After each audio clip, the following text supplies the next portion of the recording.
Uh-oh. I wasn't wrong. Game of interest, guys, lasted a skinny little week. So what do we have now? With Tim Hasselbeck now, we have opening drive. Done. And just like on the field, every opening drive highlight needs a good quarterback, and we've got Tim. Indeed. For the purpose of our cute little vehicle, that opening drive is for at least this week. Giants and Cowboys, and file it under things I did not see coming. Fairly low scoring early. Giants up 6-3. Russell Wilson, Malik Neighbors. Look at that, Tim. Great catch or great throw? It's both. It's a great throw. He leads them up the field, but then Neighbors, great adjustment to the football and finish. He really showed up today. The Giants had a 13-3 lead. The Cowboys, though, they had the response. What did you see here? Dak Prescott finding Kevontae Turpin. Yeah, just ball out quick. You know, Turpin wins inside. It's a good, accurate throw by Dak. This was a 3-point game at the half. 8 minutes left in the third. Cowboys 1st and 10 inside New York territory. Javonte Williams threw the ops. 30 yards. He had 97 yards. That touchdown. Cowboys now lead 17-13. Back and forth we go. What do you think about them bringing in Jackson Dart for a few plays? Well, I think if you're going to maybe have an option for him as a runner, not a bad idea. Also not a bad idea to give him to that guy. Cam's got to be just a wrecking ball. He didn't get the touchdown there, so they gave it to him again. There you go. That's his first touchdown. Did you notice Wilson was back in the game, by the way? Cowboys, though, get the ball back. They respond immediately. Miles Sanders back into the end zone. That was 27-23 to score. Dart back in. Dart tries to do it by himself, but sometimes we don't make good decisions. That is a loss of 3. Then came an incomplete pass. It led to a 4th and 4. Giants down 4. Wilson finds Wan'Dale Robinson, and that'll do, Tim. That will do. Another good deep ball throw, and Robinson also showing up. Minute to go. Cowboys inside the Giants 25. Williams around the outside. Oh, look at the hurdle. Picks up 13. Now 2nd and goal from the 6. This time it's Dak finding George Pickens, and the Cowboys back out in front 34-30. 40 seconds left in the 4th quarter. Wilson. I liked what he said to me. He was like, I told you guys I could still run. Yeah, you can.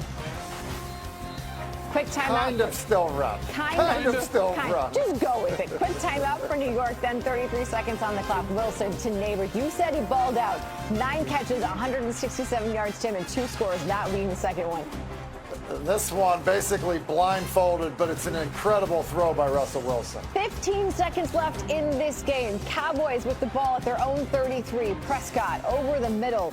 Jake Ferguson. That is a gain of 18. Then with 5 seconds left, you're going to bring out Brandon Aubrey. 64 yards to tie it. Dude is money. He said he just goes out there and reminds himself, I am built for this moment. Game is tied. We get bonus football. And Russell Wilson was great in this game. 30 or 41, 450 yards, 3 touchdowns. But, Tim, you can't do this with the game on the line. Can't. Tie game, over 2 minutes left. It's 2nd down. It's just a really bad decision, and it gives Dallas the football back. You've been looking for Neighbors, no-go. Cowboys at the Giants 42. Dak takes it himself up the middle for 14. And then why not bring out the man, the myth, the legend. I mean, Aubrey already made one from 64. 46 is easy. Done. Cowboys close it out and beat the Giants 40-37. What's the difference between 1-1 and 0-2? I don't know. Don't want to know. It's a confidence builder. It's momentum. All of that in hand, especially coming, from the first game where we played well, we battled, but you didn't win. We didn't take advantage of the 2-minute drive at the end of the game last week. To be able to come into this week and really be a completely different game.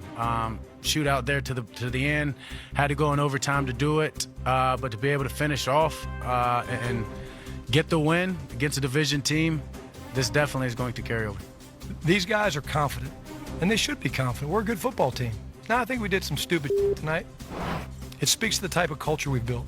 And again, I know some people don't like talking about culture, but that's what I'm all about. And I told you guys, when we had adversity, our guys would step up, and they did.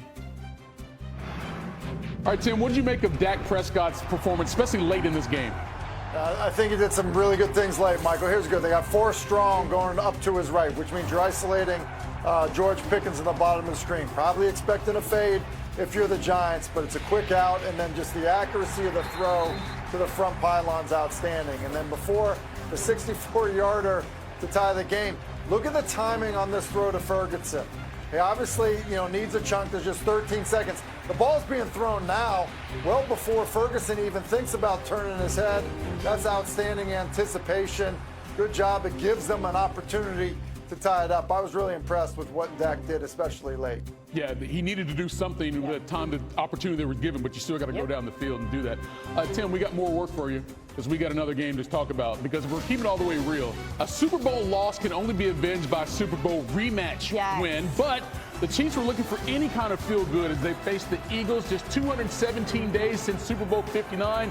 You had Jalen Hurts, you had Patrick Mahomes, but here you also had Saquon Barkley. There he is, there he goes. 22 carries, 88 yards. Eagles up 7-0. Second quarter we go. Chiefs are down 7-3. Mahomes, not the best of throw, but Travis Kelce getting low to pick up the first down, and that kept the drive going, and Kelce was hyped up. Later in the drive, Tim, how about Mahomes using his feet early part of the season? Yeah, it's an amazing job. He does this very underrated scrambler and then actually finds his way into the end zone. He's got 127 rushing yards on the season. That's the most of any player on the team, including the running backs. Kelce's like, come on, let's go. We up 10-7. That's not what he said. A.J. Brown out here showing up and showing out. One-handed grab, and that is a first down. And then here, 58 yards from Jake Elliott. That would have been good from Overland Park. We're tied at 10 at the break. We go to the fourth quarter. Chiefs down again. It's 13-10. And Tim, Mahomes goes to his boy Kelce, usually sure-handed, but an interception here. Usually sure-handed. This one's right off of his hands, and Andrew Makuba is able to pick it off. Kansas City able to get him down, but just a bad, play by Travis Kelce there in the red zone where he's usually so good. So that cost them a score. Now the Eagles are trying to score going the other way, and they're going to bring pressure to KC. Jalen up for Devontae Smith. He makes the adjustment on the ball. He's inside the 5 in that 28-yard gain. And then it's 4th and goal, and you know what's happening all day. But they got a little lucky, Tim, because it should have been a false start called here. Yeah, listen, it is all day. It's going to be all day if they let the guards go before the ball snap. So they're up. They get the ball back late, and then all of a sudden Chris Jones is chirping with Jalen Hurts as he run out the clock.